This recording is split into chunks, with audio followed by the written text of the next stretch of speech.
L'homme par qui le scandale arrive, le voici. Olivier Falorni, 40 ans, cheville ouvrière du Parti socialiste à La Rochelle depuis une dizaine d'années.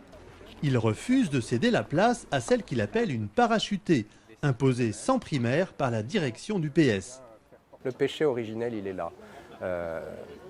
La légitimité de Madame Royal est entachée de ce coup de force antidémocratique. Donc à partir de là, il s'agissait de dire aux Rochelais finalement qu'ils auraient malgré tout le droit de choisir leur député de gauche. Et c'est pour ça que je suis entré en résistance et que j'ai déposé ma candidature, même en étant exclu de manière expéditive par un appareil parisien qui, je pense, n'a rien compris. Le Parti socialiste a sorti l'artillerie lourde contre le dissident en envoyant Martine Aubry soutenir Ségolène Royal. Mais la démonstration d'unité a été gâchée par un tweet inattendu de Valérie Trierwiller.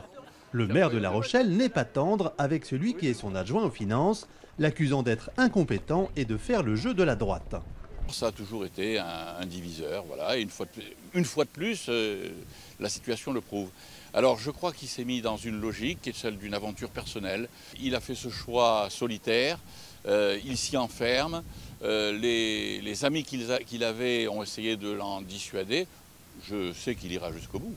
Olivier Falorni, lui, cultive son ancrage local. Il défend une autre manière de faire de la politique, concrète, avec du travail de terrain. Moi, je souhaite qu'il y ait un renouvellement de la vie politique. Alors ça inquiète les professionnels de la politique qui vivent de ça depuis toujours.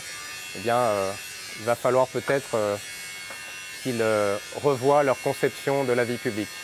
S'il est battu, cet enseignant d'histoire-géographie affirme qu'il ira retrouver, comme d'habitude, ses élèves.